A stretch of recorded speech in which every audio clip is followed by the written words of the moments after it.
Hello, everyone. My name is Keenan Corrigan, and I'm Senior Program Manager on the REI Co-op Path Ahead Ventures team. Thank you so much for taking the time to join us here today for this demo event. Now, this is the culmination of our very first Navigate program. Over the past 16 weeks, the founders in our program have accessed resources within REI, worked with mentors and advisors from across the outdoor industry, and leveraged creative services from our partners at RGA, all with the goal of helping them bring their business to the next level. Today, we have a great program for you, and shortly you'll get to hear from the 6 phenomenal founders in our first cohort. But first, I'd like to introduce Dan Kihanya, Director of Path Ahead Ventures. Thanks so much, Keenan. Hi, everyone. I'm Dan Kihanya. I have the privilege of serving REI Co-op as the Director of Path Ahead Ventures.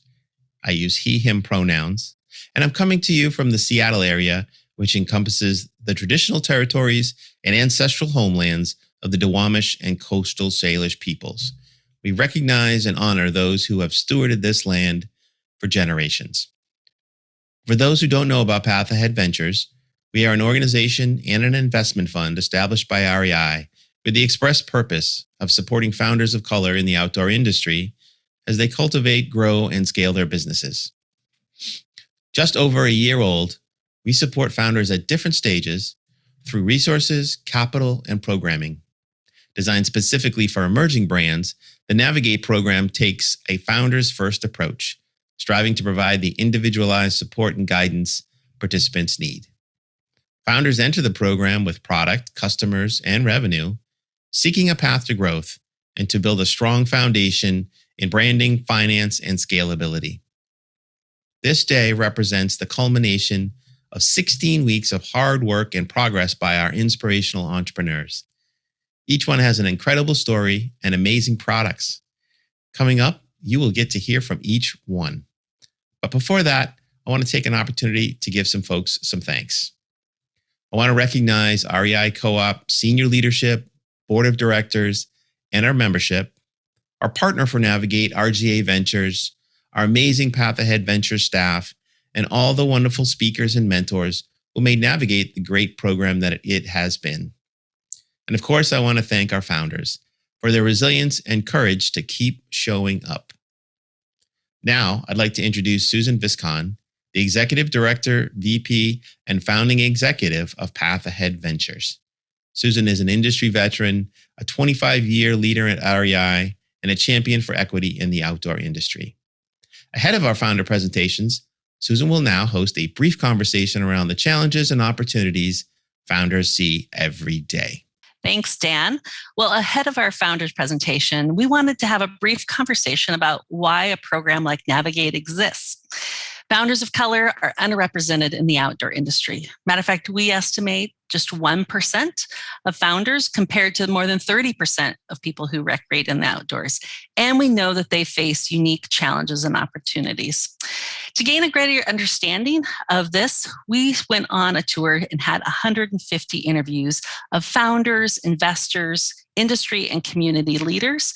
And we came away from that with a deeper understanding and knowing that we want to recognize and partner with founders of color and collaborate so we can create an outdoor industry where economic opportunity, success, and influence reflect the true diversity of people who love, protect, and share life outside. So joining me today is a conversation with Jason Maiden. He is the founder and CEO of Silicon Valley and the author of a kid's book about design, and one of our entrepreneurs in residence, a beloved entrepreneur in residence for the Navigate program. Jason, thank you for being here. Thank you, Susan, for having me. Absolutely. So I'd love to just get a little bit into your personal connection with the outdoors. Tell me how it came to be and why you believe people should have a path to the outdoors, that it's important. That's such a phenomenal question. For me, the outdoors have always been almost like a co-protagonist in my narrative. I looked at being in nature as an adventure. Growing up on the south side of Chicago, we had very limited access to things that weren't necessarily built by man. And when we did go to places like our forest preserves or our nature reserves, it almost felt like I was being transported into another environment. It connected me in a way that allowed me to feel the presence of, all this natural energy around me. And as a creative, I fed off of that. I fed off of, the sounds, the smells, the texture, the colors, because everything that, I needed was in, the diversity of the forest itself. As I grew older, I started to realize that I did have permission to be in nature. Because growing up in the inner city, you don't know if nature is the place you're supposed to be. And it wasn't until I was the age of 21 that I actually saw a sky full of stars. It was on a camping trip in undergrad in the Upper Peninsula of Michigan. And it changed my life because I'd only seen it in books until that point. I didn't realize the amount of light pollution that had, stopped me from being able to see what the world really looks like without man's thumbprint on top of it. And so now as I, have grown in my career, working with children, working with athletes, entertainers, and just people in general who are looking to, bring about the exemplar self or transform into the superheroic self. A big portion of that is a call to nature. It's a call to wild. We see it in health and wellness with us finally embracing, indigenous practices for healthcare and well-being. We're seeing it now in the emergence of a tremendous amount of people who have historically been, underrepresented in the outdoor space, getting out into nature, organizing hikes, organizing bike meetups, and so I think what we're now seeing is that the way that we've lived, the way that we've worked, and the way that we've inhabited the environments is taken away from our primal need, which is to be in the wild, to be amongst nature, to replenish and restore. So I think this is the time where we all should be getting outdoors to reestablish our connections to the world around us. I love just the picture that you painted, the stars. I can see that now. And I was thinking about for myself, I don't think I knew at the time how fortunate I was that the backyard was the outdoors. And I spent my childhood building forts and camping and fishing and skiing and mushroom hunting. And I think so much creativeness and so much confidence comes out of those experiences. And I agree with you. I want everybody to be able to feel that and to have that connection. Room Map recently said, nature never closes and it's there. It's accessible all the time. So I love the picture that you've painted. Yeah. Knowing in your experience and opinion, what challenges and opportunities exist for underrepresented founders in the retail industry, and also know that underestimated, right? So what do you think are some of those challenges out there? Well, I think there's several. I would say to take the macro approach, you have to look at the societal, impediments to founders being included in the outdoor conversation. For a long time in our media, our nature preserves, our woods, our rural, portions of our country have been presented as unsafe for a lot of people. I think this is a function of how we tell stories. When you think about pop culture, you think about the narratives and how they condition us to see things in a skewed perspective. It hasn't really been the most, I would say, energizing relationship with narratives outside of Stand By Me and Goonies and, these kind of adventure movies as kids. Most of the time, a little bit afraid. You're supposed to be afraid of the woods. Yeah. And so I say first, it's the media and how we've adopted the narrative of being outside that has changed our relationship with it. Secondarily, when we think about a lot of the communities that have organized and built businesses around being outdoors, they're also in parts of the country that have very limited diversity. So a lot of the companies that have dominated in this space, it's a function of, where they're located. If you're in rural Vermont or if you're in South Dakota, it's a very limited chance that you'll have a great cross-section of people that are represented in this nation. So now when you go to trade shows or when you think about magazines, you think about podcasts, really it's just an extension of the community that had already been, included in that conversation for the past 150 years. Now, I think this is the greatest, the one benefit, there's one benefit, is that there are very few benefits to us being sheltered in place the past few years, is that we did feel this call to the wild. We did feel this return to nature. Being outside became a luxury, and so we appreciated it more when we took it for granted all these years before. And so when we think about some of the more, I would say, operational or business-specific impediments, it's capital. It's access to distributors that understand that you have to put things in context. The way we talk about outdoors is very different than the way other cultures talk about outdoors. So specifically for me, as a Black founder, I remember growing up, and having my family tell me, you smell like outside. Now, as a Black kid, you know what that means. You smell like grass. So it's little simple colloquial phrases like that, that when you put that in context of a brand, you can start to have this authentic relationship and conversation with the community that they come from. So that's another thing, like the retail landscape and the trade shows, which I've been to, they don't have that context and that tone of voice. So it looks foreign when you first show up. And so, anytime something new is happening, it always feels uncomfortable because it requires people to sacrifice certain things in order to make space for others. But the beautiful thing is that we are not owners of nature. We are only stewards. And we have to steward and shepherd that land and this land that's been entrusted to us in the most egalitarian and inclusive way possible. So all of us are able to be outside. All of us are able to participate in nature. Now, all of us will be able to build businesses that, help this industry put things in context to continue that conversation for generations to come. And I'm just excited because to me, my kids grew up going to archaeological parks in South America. They grew up foraging on in the forest, looking for mushrooms. They've grown up going to the Amazon with their mother-in-law, who's like the real life, grandmother, who's like the real life Dora the Explorer. So their upbringing is different. And now they have companies that they can shop with and brands they can believe in that look like them. And it's amazing. I was just imagining like creating a candle that says you smell like the outside, right? Yeah. Anybody that grew up in the Black household knows that phrase, you smell like outside. When you talked about where companies are based and how that just creates, a present that is not as diverse. When we were doing some conversations, something I heard from one of my colleagues that really hit me was some new diverse founders shared that they felt like they were gatekeepers to who's in the outdoor industry and who's not. And this just sense of you have to know somebody to be welcomed in. And one thing I took away from that is how could Path Ahead Ventures just open up those gates, right? And like be the person who introduces and creates a more, welcome. And I think the more we have that conversation and the more people who are there and active in the outdoor industry understand that they can be more welcoming, they can take calls, they can connect people and change it so it's not exclusive, right? That it is welcoming. Yeah.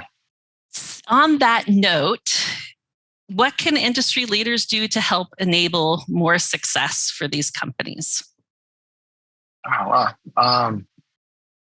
To build on your point with that barrier to entry you described of knowing someone, because the funny thing about the outdoors is that it's cost prohibitive for a lot of people. It takes a lot of equipment, passes, staying at lodges. You have to, if you're going, I'm thinking of skiing and snowboarding because the season is coming for that to be what everybody does. Just to do it for a 3-day period is paying several $1,000s to experience something that cost you nothing to make. Like we didn't make the mountains, but we're paying to participate.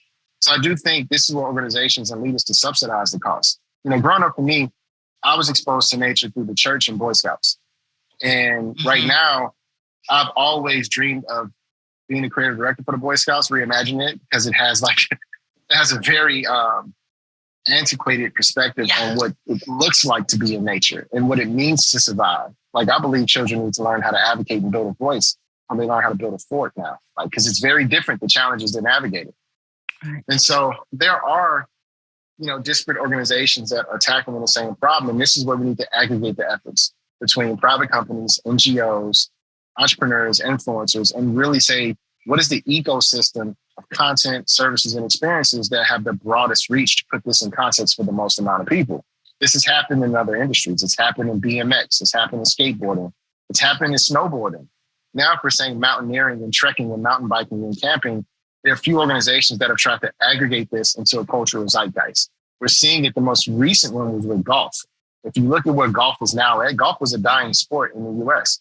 Golf is now the number one sport played by a huge cross-section of people that will be considered culture or influencers.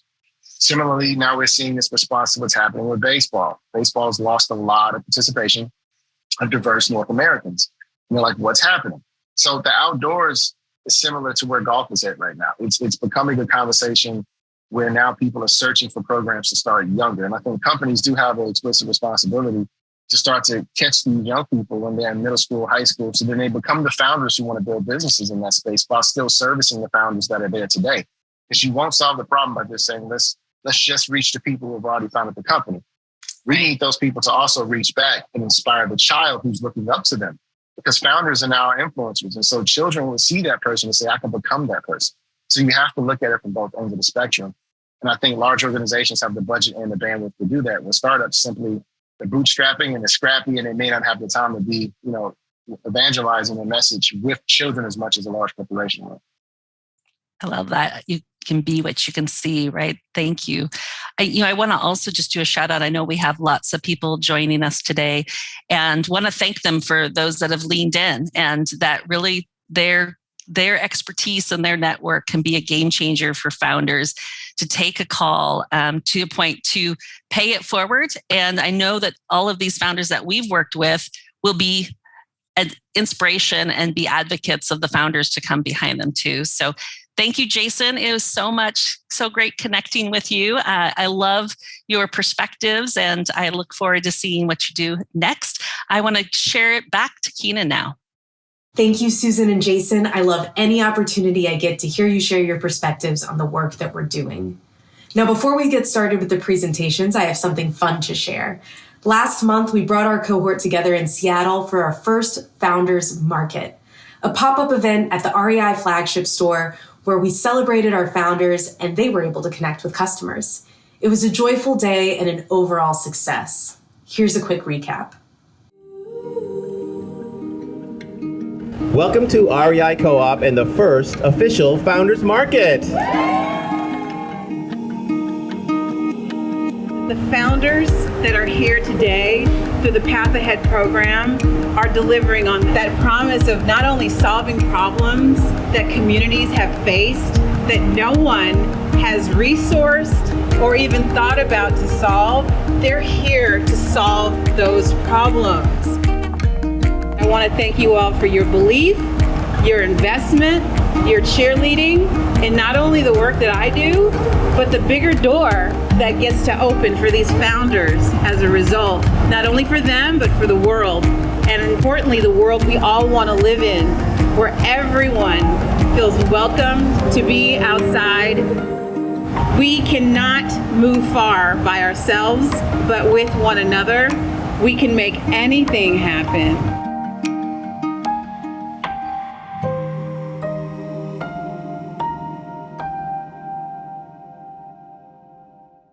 Okay, let's get started with the presentations.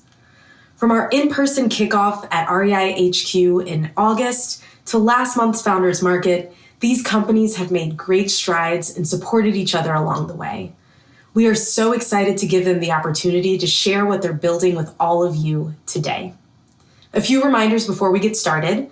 Each company and founder will have 5 minutes to pitch. While that's happening, feel free to engage with each other in the chat to the side, ask questions of our founders or our team. And for more information about the companies, check out the links in the description below. And if you feel so compelled, head over to the company's websites and show your support by buying some gear. All right, let's get started. Our first founder comes from Pacific Grove, California, where she always says there's an open offer to go sea kayaking with sea otters. I hope someone takes her up on that soon. Her company is creating apparel that encourages bigger bodies to take up space outside. And along the way, she's teaching us some fun animal facts. Did you know that a group of Alpine parrots is called a circus? Please give it up for Raquel Vélez, founder and CEO of Alpine Parrot. Hi, everyone. My name is Raquel Vélez, and I'm the founder and CEO of Alpine Parrot. We sustainably and ethically create outdoor apparel for people of size. And we're a public benefit corporation that's committed to breaking down barriers so that everyone can take up space and find joy outside. Now, I didn't grow up in the outdoors, but when I found my joy in nature later in life, I became obsessed. Unfortunately, when I went looking for clothing to keep me safe and comfortable on my adventures, I wasn't able to find anything that fit me. Fortunately, I have a solid background in engineering. I got my degree in mechanical engineering from Caltech, did robotics at NASA and MIT, and I was a software engineer and engineering manager in Silicon Valley. In other words, I'm bringing a data-driven mindset to apparel design and development. And on top of all of that, I've spent a lot of time learning to sew and make patterns, and I even worked in factories to ensure I could make clothing that fulfills all of my needs as an outdoor adventurer. So let's dig into the problem. Like me, the average American woman is a size 16 or 18. In fact, 68% of American women wear sizes 14 and up. Yet most apparel brands stop at size 14, with less than 20% of outdoor apparel available in plus sizes. And if you do manage to find clothing in the right size, it doesn't mean it's the right fit. You see, to make apparel, a brand designer finds a fit model or the ideal representative of the brand's customer and develops patterns to fit them perfectly, then algorithmically defines the other sizes. On average, fit models tend to be a size 6 or 8, so when scaling up to a size 20, there's significant distortion. This distortion is often combined with uncomfortable, cheaper materials and construction that falls apart quickly, which results in poorly fitting, non-functional clothing.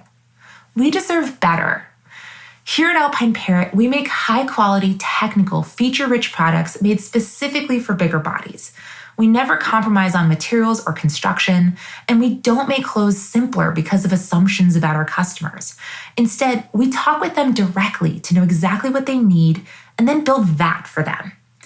Instead of relying on a single fit model, we use 30 fit testers of different sizes to ensure a fantastic fit across the board. And in the process, we've discovered the need to develop multiple fit styles because we come in different shapes in addition to different sizes. In our award-winning Ponderosa pants, we have the mountain and river fits. The mountain fit is for folks with a smaller waist compared to their hips, while the river fit is for folks with a similar waist and hip measurements. No other major outdoor apparel brand on the market currently does this. Besides an excellent fit, the Ponderosa pants were also carefully designed to be truly technical hiking pants. They're highly breathable, quick dry, and abrasion resistant to prevent chub rub. And the curved waistband means no more waistgape, and an adjustable belt conforms to constantly changing bodies to keep a perfect fit. The 5 generous pockets mean that you can ditch the backpack if you choose, and the legs convert to capris to make them perfect for all sorts of adventures. And they're made in a RAP-certified factory in Honduras, which means that every person involved in making these pants makes a living wage in a humane environment. Alpine Parrot is well positioned to thrive in the outdoor plus apparel market, which is estimated to be a $2 billion opportunity that's currently underserved. And this is only set to grow. Between 2012 and 2019, there was a 53% increase in Americans hiking. That number only went up during the pandemic. And it's estimated that the global plus-size apparel market will grow by 45% from 2019 to 2027. And we're not alone in the market, but no one else focuses exclusively on plus sizes in technical outdoor gear. Known technical gear brands are slowly stepping into the plus space, but they're still making assumptions about fit and materials. And many athleisure brands, think leggings, sweatpants, sports bras, are in the plus space, but they're not quite technical enough. Both sides could enter our niche, but it'll cost them time and money to establish themselves as a brand worthy of the customer's trust. The Alpine Parrot brand is becoming known specifically with venturing outside in bigger bodies. And while we can't compete with bigger brands on capabilities and market share yet, we are already building loyalty with every happy customer. Plus, we're not the only ones who think we're great. We launched it as a Kickstarter and exceeded our goal by 600%. Our Ponderosa pants are already available in 8 independent specialty stores around the country. And the industry has been quick to recognize us. Outside Magazine named me an Outsider of the Year and gave our Ponderosa pants the Editor's Choice Award last summer. Popular Science also named the Ponderosa pants as one of the best of what's new in 2021. We're already building out our direct-to-consumer channels, engaging with customers online and in person. But we're also launching our ambassador and influencer teams, growing that out to build brand recognition across more communities. In time, we'll collaborate with larger brands to release new products and create new market opportunities, and soon we'll explore international markets to grow even further. As we grow, what matters most to us is that more people now feel confident exploring the outdoors and experiencing all it has to offer. The outdoors is for everyone, and we want to make sure everyone has the same opportunity to enjoy it. If you want to learn more about the work we're doing, please reach out at alpineparrot.com. Thank you so much. Thanks, Raquel. Well done. Our next founder joins us from Inglewood, Colorado. His multifunctional products are actually already in REI at over 125 stores and online. He's a mechanical engineer by education and an entrepreneur by heart. Or should I say a kid at heart, because he does at least one backflip every year to prove to himself that he's not old. Join me in welcoming Mike Mojica, founder and partner of Outdoor Element. Hey guys, my name is Mike Mojica, and I'm the founder of Outdoor Element. We spark confident outdoor adventure through innovative gear. We make essential tools for outdoor adventure and survival, including multi-tool carabiners, knives, camp kitchen items, and more. In just a few years, we've become known for our continual innovation, especially our unique fire-creating tools. We have 10 patents thus far in our outdoor space, and we have more on the way. In my life, I've been drawn to many different pursuits. One of my passions is for design and engineering. Prior to starting this company, I spent nearly 2 decades as a mechanical engineer, mostly in aerospace. Another love of mine, the great outdoors. I spend every free moment I can, either in the mountains or on some trails. And of course, I have a deep connection with my heritage. My native name is Bodaway, literally meaning fire maker. By founding Outdoor Element, I've been able to bring these passions together in perfect harmony.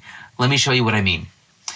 Now, there's 1,000 companies making outdoor gear. We've been able to stand apart by providing high-quality, multifunctional tools that maximize the amount of utility that we can deliver in every product. Our first product was the Kodiak, the world's most innovative survival bracelet. If you're stranded in the wild, this bracelet can do everything you need to survive. The paracord contains fire-starting tinder and some fishing line. There's also a hidden fishing hook, and the buckle is a fire-starting buckle that allows you to start a fire in any weather condition. And we launched this product as a Kickstarter campaign, and we quickly realized that continual innovation was going to be this company's path to success. Next, we created our most popular products to date, the Fire Beaner and the Fire Escape. Backpacker Magazine called it the best innovative gadget in the recent issue. The Fire Beaner is a 1-ounce fire-starting multi-tool carabiner. It's rated for 100 pounds of gear. It's designed with a screwdriver tip, a bottle opener, hang slots for keys, a small utility blade for cutting fishing line, and our patented EverSpark fire wheel. It's integrated into the carabiner body and helps you start fires. You'll see a common theme of fire amongst most of our product line. So after the Fire Beaner, I met with a search and rescue team, and they asked me to design a carabiner themed for first responders, and the Fire Escape was born. So in addition to the fire starting ability, we equipped it with a tungsten carbide window breaker, a seatbelt cutter, and an oxygen tank wrench. Our commitment to utility is clearly seen in our knives, like this Contour Feather. It has premium quality VG10 stainless steel blade. The knife also features a fire-starting ability with a custom hex-shaped ferro rod, and a knife sharpener, emergency whistle built into the handle, and more. It's really one of a kind. And though our flagship products are geared to an individual survival, if we're going to survive as a species, we need a deep commitment to eco-friendly design. Our products are packaged minimally without any poly bags to reduce our footprint. And our base camp items, they help our customers reduce their impact while in the backcountry. Here's Handled. It's dual functional. It's a pot gripper and a fuel canister recycle tool. Too often these cans don't get recycled, and they actually end up starting fires. You see, they need to be depressurized before disposal. So we felt a little innovation coupled with a little bit of education was a solution for this problem. And with this patented product, we make the process incredibly simple. Our new Omnitencil reduces the use of single-use plastic utensils. Basically, it has everything you need for your camp kitchen mess kit. Charlotte's Webbing is a space-saving camp organizer. It keeps all your gear safely off the ground, and an organized camp is a safe camp. Both of these, the webbing and the roll towel, are made from 100% recycled plastics. In the last 12 months, we've really ramped up sales tremendously, breaking that $1 million mark in revenue for the first time. We're available in many national and state parks nationwide. We're in major retailers like REI and Moose Jaw. Our products are available direct to consumers across the globe through our website and Amazon. Our commitment to continual innovation is only growing. In the coming months, we plan to launch 8 new products. Key to this effort is my business partner, Joe. He's our supply chain Jedi and also runs operations. He's been working with consumer goods for 30 plus years. Together with our team, we are creating a business that is set to expand rapidly in 2023 and beyond. We wanted to make sure that everyone has the essentials they need to not only survive, but to thrive in the great outdoors. Thousands have reviewed our products, and we have an average rating of 4.5 stars. Please visit our website, outdoorelement.com, and check out the gear we've created. Please get in touch if you have any questions, and let's get outdoors and explore with confidence. Thank you. Thank you, Mike. Our next founder started his company from his dorm room in Chicago. Living in a big city opened Kobe's eyes to the huge amounts of trash everywhere, and he set out to make a fully consumable, plastic-free lip balm. Now he's based in Las Vegas, where his products are still handmade, but production happens a lot faster now that he's working on it full-time. Please welcome Kobe Harris, founder and CEO of KOBEESCO. Hi, my name is Kobe Harris. I am the founder and CEO of KOBEESCO all-natural handmade and sustainable lip balms. We are a brand based out of Las Vegas, Nevada, and I'm very excited to have you here today to listen to our pitch. So let's get right into it. Plastics are a huge problem in the beauty and personal care industry. Nearly 8 billion units of plastic packaging are made each year to service this industry. Plastic was first invented in the year 1907. And it has since been recently discovered that plastic tubes and plastic bottles can take upwards of 450 years to naturally break down and decompose. So that means since plastic's inception, every single piece of plastic that has ever been manufactured is still here on Earth, filling our landfills, waterways, and oceans. And lip care is a huge contributor to that. 8 out of every 10 women reported using lip care products, and most of those are packaged in plastic packaging.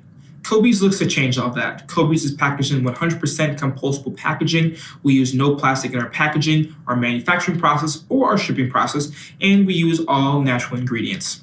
We plan to keep Kobe's forever simple. With that 4, we only have 4 simple all-natural ingredients. We have beeswax, coconut oil, mango seed butter, and sunflower seed oil. We don't use any chemicals, no parabens, or any alcohols to naturally dry out your lips. In a recent report, we have found that nearly 2/3 of consumers report that ingredients influence their purchase and buying decisions, and that's why we choose to use super simple ingredients for our customers to understand. Kobe's is 100% handmade here in our facilities in Las Vegas. We have been handmade since our inception in the dorm room. I started this company at Loyola Chicago, and we plan to keep everything handmade because it allows us to control the quality of each batch and add a little personalized touch to each batch that we make here in our factories. Lip care is a huge $2 billion a year market. And some of the customers that we plan to target in this market are the health-conscious consumer, the sustainable shopper, and the outdoor enthusiast. As we reported before, nearly 2/3 of consumers report that ingredients in their foods and cosmetics influence their buying decisions, and we are primed for that because Kobe's only uses 4 simple all-natural ingredients. We also cater to the sustainable shopper and the outdoor enthusiast by making products that are plastic-free, and we plan to do so with the plastic-free in the future with all of our other products that we plan to develop. Stacking up, some of our biggest competitors are Burt's Bees and EOS. But with Kobe's, we have a fraction of the ingredients, 0 chemicals, and we don't use any plastic packaging in any of our products. These companies are very large. EOS is doing around $50 million a year, and Burt's Bees at around $250 million. But we are confident we can chip away at this by offering consumers a good, handmade product with better ingredients that is better for the environment as well. I started this company because I wanted to make a positive impact on the environment. We realized that small changes over time can lead to a huge impact. Something as small as 1 Kobe's tube can make all the world of change. When I first started this company out of my dorm room, I would give individuals the opportunity to donate to 3 specific nonprofits that had to do with the area of Chicago that we were in. So either One Tree Planted, Our Earth's Children, and the Great Lakes Alliance. We still do that today while donating a percentage of our profits to some of these nonprofits. We now make tens of thousands of tubes a year and are growing each and every year. If we look at some of our sales growth, in our first full year of sales, we did around $200,000 with 0 ad spend, and we are looking to triple that each year going forward. We have around an 83% gross margin, a 4% e-com conversion rate, and around an 18% customer return rate. As we continue to expand into personal care and other beauty products, we plan to keep the same handmade and plastic-free values. Right now, we sell around 95% direct-to-consumer, and in the near coming months, we plan to add Amazon and a subscription service to our balms as well. And in the year 2023, we plan on looking to add some big wholesale accounts to really further and continue our growth. We can help the planet by making small changes, just one balm at a time. Something as small as Kobe's can go a long way in making all the difference. Thank you for being here and listening to our pitch today. And if you have any questions, please contact me below. Our website's listed below, and my email is kobeharris@kobeesco.com. Thank you, and stay buzzing. Thanks, Kobe. Awesome job. Now, our next founder comes from Boston, where he's building community and breaking the mold of what it means to be a runner. We think he's always dressed impeccably, and he brings that sense of style to the designs of his performance streetwear brand. Beyond looking good, the materials feel good. The merino hat is amazing, and their recycled fabrics are not only lightweight, soft, and breathable, but they're good for the planet as well. I am so pleased to introduce Sidney Baptista, founder and CEO of PYNRS. Hi, I'm Sidney Baptista, founder and CEO of PYNRS Performance Streetwear. PYNRS champions the new community of runners with streetwear-inspired performance running apparel designed for real bodies. We are grounded in performance, fashion, and community. Running actually changed my life when I picked it up 7 years ago after quitting my corporate job to become an entrepreneur. I found that running helped me stabilize my mental health and helped me navigate the ups and downs of entrepreneurship. And I quickly fell in love with it. I actually ran the Chicago Marathon that very first year. But I grew tired of being the only Black person at training runs and racing events. And so, in 2017, I did what any good entrepreneur would do. I created a running team called PYNRS Run Crew in Boston with the goal of normalizing running in the Black and Brown community. At PYNRS Run Crew, we've created a space that centers the Black and Brown experience in running. And along the way, we've become a uniquely diverse and globally recognized running community, having served over 2,000 runners to date. The last few years have showed me just how powerful running can be for me and for our community. To us, running is the ultimate liberation, to explore and experience and associate in a universal endeavor. And around the country, we're seeing more and more BIPOC running communities popping up and serving their local communities. But what we have found is that the running industry has not caught up. Current running apparel is created for the tall and skinny, aspirational running body. The runners that we serve in our community tend to have real bodies, thicker thighs, wider hips, and broader shoulders than that aspirational body. That's why I built PYNRS Performance Streetwear. Get this, in a $36.8 billion global running gear industry, PYNRS is the first and only running apparel company created for people of color. Taking the unique approach of combining streetwear silhouettes with technical, high-performance fabrics and tailoring it to fit and support a real body, PYNRS champions the new community of runners. And our timing couldn't have been any better. We're at the intersection of two booming trends: the COVID-inspired third running boom and the rise of athleisure wear. Market research company, the MPD Group, predicts that the running boom will ultimately spill over into the fashion market. And I would say that we are already pioneering that shift, if you get it. And we've gotten off to a very strong start. I credit it to the community that we have built locally, as well as the relationships that we have built on the global running scale. Our customers actually love our products and are continuously raving about the fit and the quality. And I suggest you feel free to read the reviews that are on our website. And we are projecting strong growth in the coming years. Our bread and butter has been pop-up retail locations in major marathon cities such as Boston, Chicago, and New York. And we will invest to increase our online presence with a focus on SEO. We will then leverage our relationships with running leaders in key cities through our creator and influencer program. And we will continue to bring our global community together virtually through storytelling, content creation. Our mission is to evolve the full experience of running with a focus on putting people of color at the center. And supporting the full experience means that we are designing apparel that fits our bodies. We are centering the experiences and telling our stories. And most importantly, we are creating a future where Black people running isn't special, it isn't head turning, it's normal. And if you believe in that mission, feel free to reach out. Thank you. Amazing, Sid. Thank you. Our next founders are a husband and wife duo based in the Bronx, where they hand make their ultralight, innovative, and durable gear. As they shared with us early on, their entire team could fit in a 2-person tent, and that tent could barely fit in the space that they work in, even if they cleared it out. Yet despite their small space, their commitment to sustainability, quality, and getting folks outdoors is massive. Please give it up for Livio Melo, co-founder of Allmansright. Hi, I'm Liv, and we're Allmansright, an independent gear company based in the Bronx, New York. Our name is a translation of the Swedish law, Allmansrätten. It means the freedom to roam.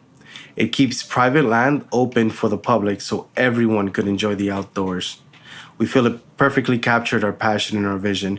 We want people to get outside and explore the land around them. How we do this is by designing and hand-making ultralight gear that is conscious of both the people who use it and the planet they use it on. Our approach to design is human-centric, making sure you have everything you need while you're out exploring and nothing to weigh you down. We want to create the world we want to see, and that's products made with care, with quality. It's gear that lasts, and a responsible approach to manufacturing overall. The ultralight hiking sector is mostly served by small cottage companies. We're one of them. Here you can see our production facility, all 100 square foot of it in our apartment. But smaller can be better, and the products that we make prove that. I'll show you a few. Our Kraft stuff sack weighs only 5 grams. That's equal to a single sheet of paper, and it has an easy to open and close function, so there's no need to mess with the small cord lock. Our best seller is the steak sack. It's got a new, unique design by people who really understand what it means to carry rigid and sharp things in the outdoors. Our bear bag is the only one in the market that has reflective material at the bottom, so you can spot it from any angle while it's hanging in the dark. And food means life in a long excursion, and we're honored the hikers entrust us with that. Our crossbody bag looks as good as it does on the trail as it does in the city, and our customers often say they forget they're wearing them. Finally, you have our backpacks. They're turning heads on trail. They weigh just a pound and are big enough for a full kit for multiple days, or just a day hike, or just strolling around the city.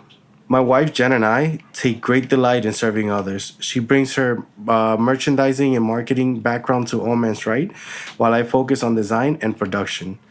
We founded this company 2 years ago, and people have been feeling our commitment to them and their products. Our customers are coming back. We have a 28% repeat customer rate, which is many times what most companies could hope for.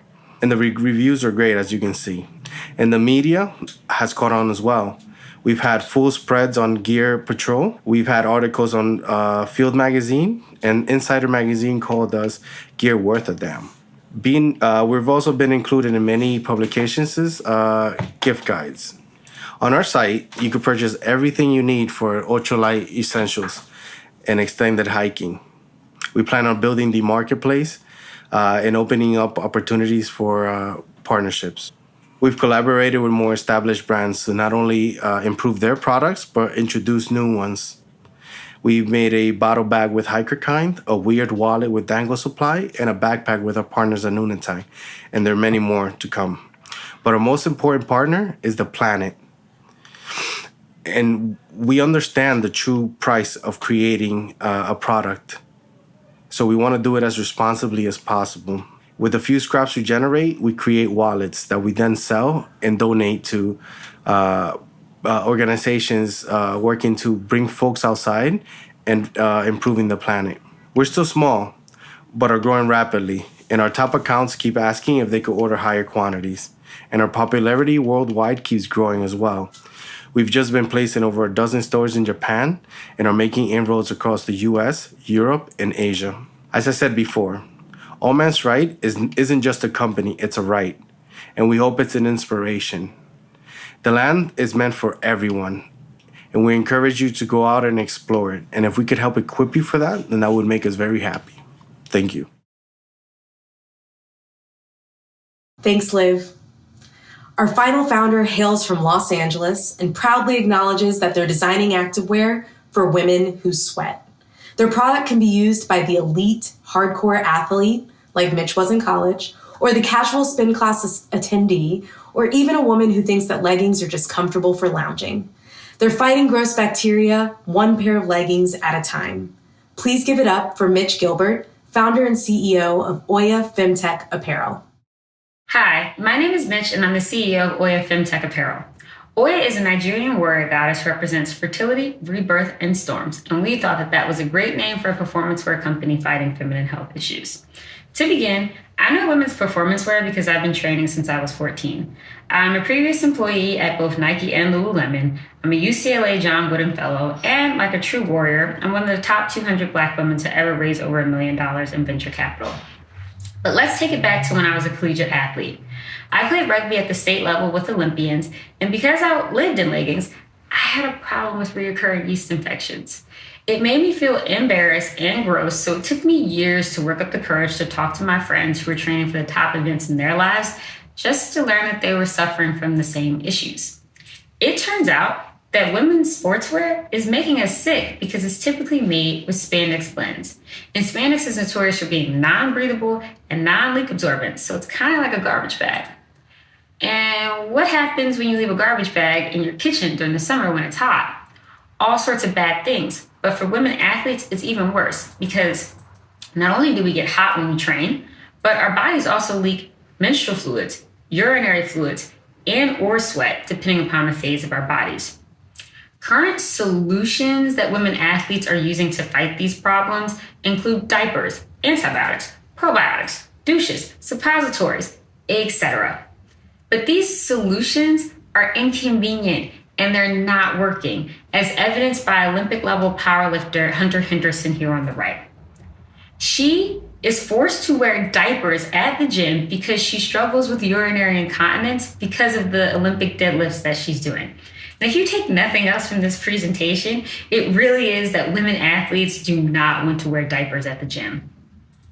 Hunter Henderson is exemplative of the fact that US women are spending $21 billion per year fighting feminine health issues like urinary incontinence, UTIs, yeast infections, and bacterial vaginosis. Oya is here to put a stop to sportswear-related feminine health issues with patented designs and fabrics that support feminine health. We are going to fill the gap between science and fashion. Our bestseller is the Happy Vagina V-cut legging in a 7/8 length. It has a distinctive V-cut silhouette. It's gynecologist tested and athlete approved, and it's meant to help you love your curves while supporting your feminine health. It has 3 antimicrobial mesh panels at the crotch to promote breathability and reduce bacteria. It also has a removable insert. This insert absorbs moisture and it's reusable, which means that Oya has a subscription model in the future. We're also fortunate to be partnered with 3 material science partners that help us in testing our fabrics and developing new fabrics to support feminine health. I like to call our partnership with Concerto, a Harvard-affiliated lab, to develop the first probiotic textile by 2024. We are the team to build this, given our deep experience with sports, health, and fashion. Oya is a direct-to-consumer brand that manufactures in LA with an average order value of $79, a 60% average gross margin, and we're on track to reach $1 million in sales by Q1 2024. Oya sits at the intersection between fashion and science because vaginas deserve better, more technical apparel that does not compromise style. Moreover, our sales numbers agree. Oya sold over 30K of product in 6 months with 0 ad spend because women want healthier vaginas. Our first collection sold out, and our Kickstarter was in the top 5% of women's fashion Kickstarters with an average order value of $159. Our Kickstarter taught us valuable lessons and showed us that we are building a tribe of badass women warriors.